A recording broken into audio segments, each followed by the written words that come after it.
Hello guys, and welcome back to my YouTube channel. My name is Iriwande. Okay, in today's video we will be talking about 10 jobs for international students in the UK. Please do like, share, subscribe and comment because it helps my channel get more visibility here on YouTube. Now, if you're watching this video, I take it as you're an international student and I wish you all the best during your studies in the UK. And if you're not an international student and you're just watching this video for fun and entertainment purposes, I hope you get what you're looking for. Now, before we get into the jobs, let me just give you an overview of work in the UK for international students here in the UK. International students in the UK are entitled to work only 20 hours a week during their term time and unlimited hours during non-term time. Term time meaning when you are in school or you are writing your dissertation and you're not attending classes, you are only allowed to work 20 hours a week. Now, when you're on holiday, you're allowed to work as many hours as you deem fit. If you decide to work for more than 20 hours during term time, there are consequences to this. Your visa might be revoked because you're breaking your immigration law and your contract. And you would be tired, you'll be stressed out, you'll be worn out, you won't be able to concentrate on your schoolwork. And remember guys, your primary aim for coming to the UK is to study. And you've paid a lot of money for your tuition fees, so why do you want to jeopardize that by working excess hours? So just stick to your 20 hours and you'll be fine. So in the UK, the minimum wage is set based on your age. Now, the minimum wage is always reviewed. Every tax year, which is April to April, they review the minimum wage. I will be taking the minimum wage for this year, April 2022 to next year, April 2023. The previous minimum wage from April last year to April this year will be in the description box. Please do well to check that. So if you are 23 years and above, you would be entitled to get £9.50. If you're between 21 years of age to 22 years of age, you would be entitled to £9.18. If you're 18 to 20 years of age, you'll be entitled to £6.83. And if you are below 18 and you're doing an apprenticeship work, so if you're 18 and below, and if you're doing apprenticeship work regardless of your age, you would be entitled to £4.81. Now, how much can an international student make? If you stick to your 20 hours a week and you are above 23 years of age, you're entitled to make £9.50 times 20 hours times 4 weeks. So you would probably make £760 if you're being paid £9.50 and you're 23 years and above. Mind you, some jobs can pay higher than the minimum wage per hour. You would get all this money because in the UK, international students do not pay income tax, so you don't need to pay any tax on this money. Now, the highest amount of money I have made as an international student working a part-time job was £889.41. So that was my highest pay while I was an international student and I was working a part-time job. And I was a cake decorator. Yes, I loved being a cake decorator. I liked everything about the job, although it was extremely stressful because I have to stand all through my 7 to 8 hour shifts. And if the cake store was busy, so if it was a busy day, my boss would actually beg me not to go for break and she would pay for my break. So if I was entitled to 1 hour break, she would pay me extra money for that 1 hour. And if I was entitled to 30 minutes break, she would pay me for the 30 minutes break, because your breaks here in the UK are not paid for part-time jobs. Some companies do pay, but my boss wasn't paying me for my break, so she would always pay. So I loved everything about being a cake decorator. Basically, what I do was just to take a cake order and make exactly what a client have ordered. So just decorate a cake. I was not a baker, so I wasn't baking any cakes. I was just decorating cakes that were already baked. So it was creative, it was expressive, it was all shades of beautiful. I loved my job and the pay was okay. She was paying me the minimum wage. And yes, so I love being a cake decorator. I just love it because while I was in Nigeria, I actually had a mini bakery where I was baking and selling pastries. So Probably maybe that's why I like the job, and I just love everything that has to be baking and cooking and things like that. It comes easy to me, and I loved everything about the job. So enough of me gushing about me being a cake decorator. The next job is being a student ambassador. Now this job I also love. It's a great way to meet students, because everybody working as a student ambassador would be a student just like you. Either they are undergrad, postgrad, or a PhD student, master's student. Everybody will be a student. It's a great way to know the campus, because you would be doing tours, so you'll be taking prospective students on tours, so showing them the campus, the facilities, and all of those. So it's a good way for you to know the school, meet new students, meet your lecturers. You know, it's just a good way to sync with your university. So, you know, they say university will pass through you, you pass through the university. So it's a very good way to achieve that.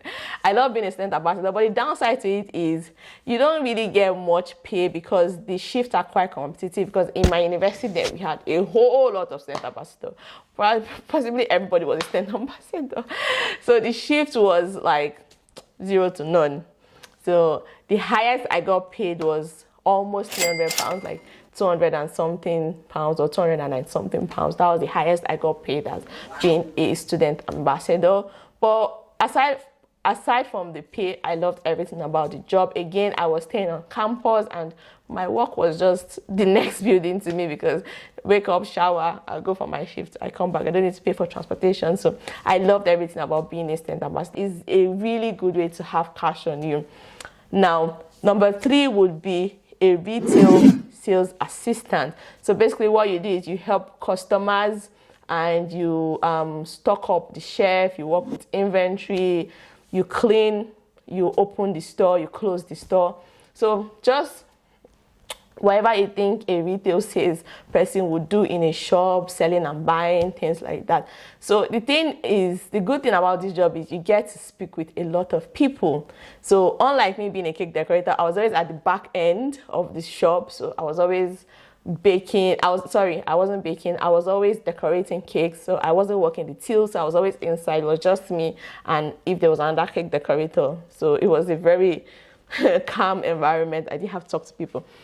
But if you're working as a retail sales assistant, you would be talking to a lot of people, and it's a good way to pick up your British accent and polish it, because you're talking to native speakers. It's also a good way to have a good command on English if you don't know how to speak English that well. Being a retail assistant will help you. But the downside with this job is you work long hours. You might work too early in the morning or too late at night, because some shops in the UK run for 24 hours, some run till 12 o'clock in the midnight. So the shift might be either too early or too late. And it's also a blessing, because you can pick up a very early shift and probably end midday, so you can go for classes if you won't be too tired, or you can pick up a very late night shift and then you can go for your shift after your classes. So that's one thing about this job. Number 4 on my list would be administrative assistant. So basically you just be doing administrative things like photocopying, sorting out mails, getting people coffee.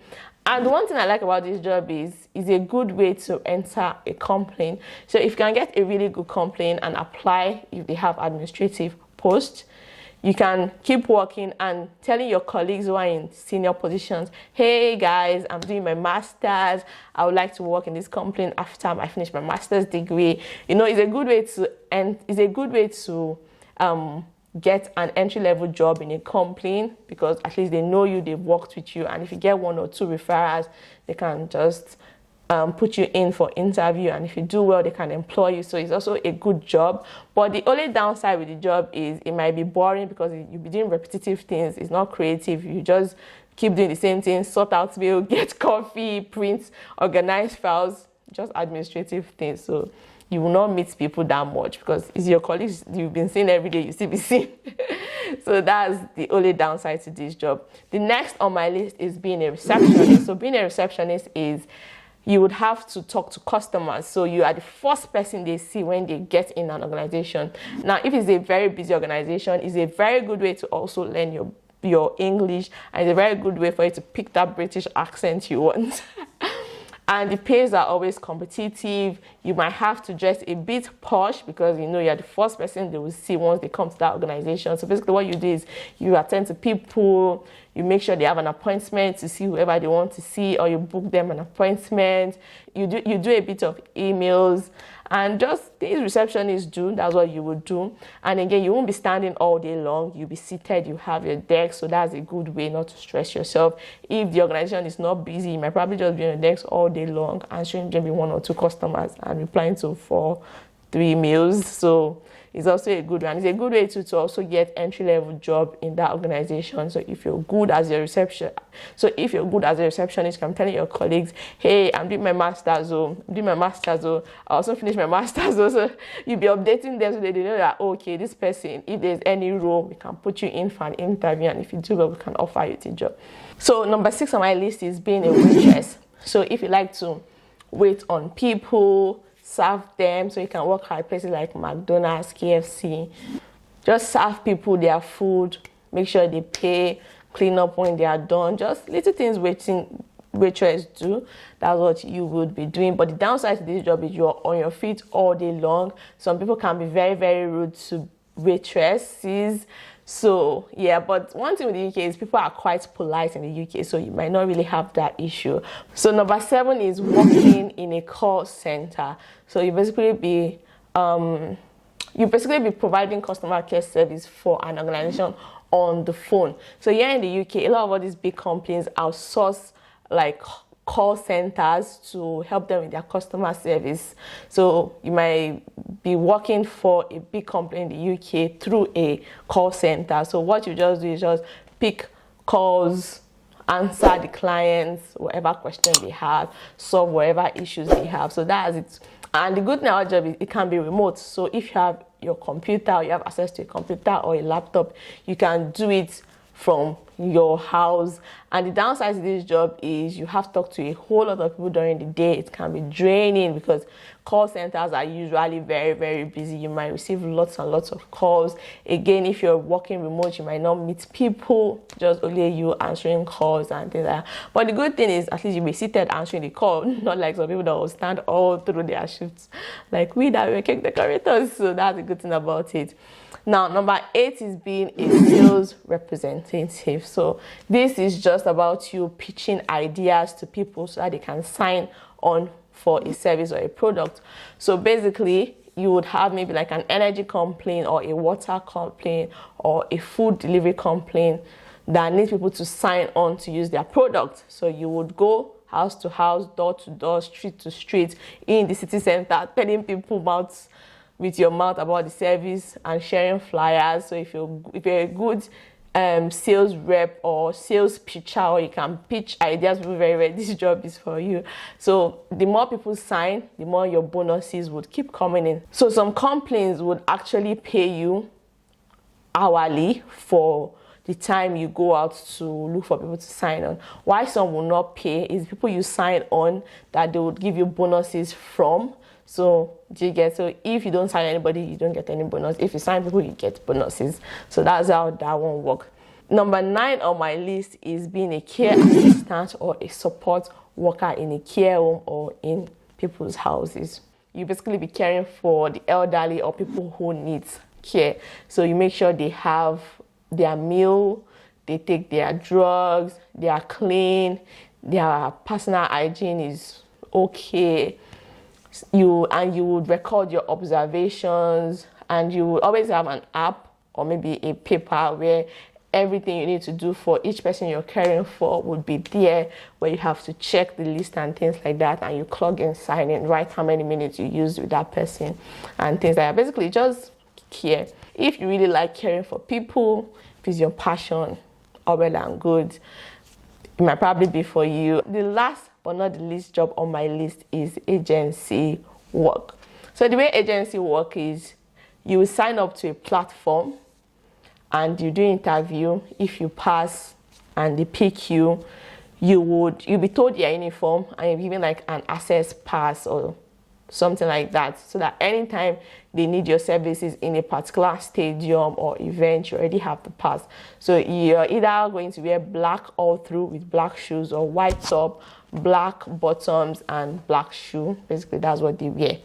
And if there's a party, maybe outdoor party, you'll be serving alcohol, or you'll be selling like clothes or props or souvenirs in the party. And if it's like a stadium, maybe there's a match, football match, you sell food, drinks, maybe caps, top, all these like props they use in stadium. Probably if someone is moving house and they need people to pack things from their house to the van, they would like call you if you're interested. So basically, any kind of job you probably would need people's services, hospitality service, would be on the agency platform, and they will always update it regularly, so you can always pick any shift you like from the platform. I will leave links to websites you can apply for part-time jobs, where you can upload your CV, or agencies where you can sign on for works and things like that.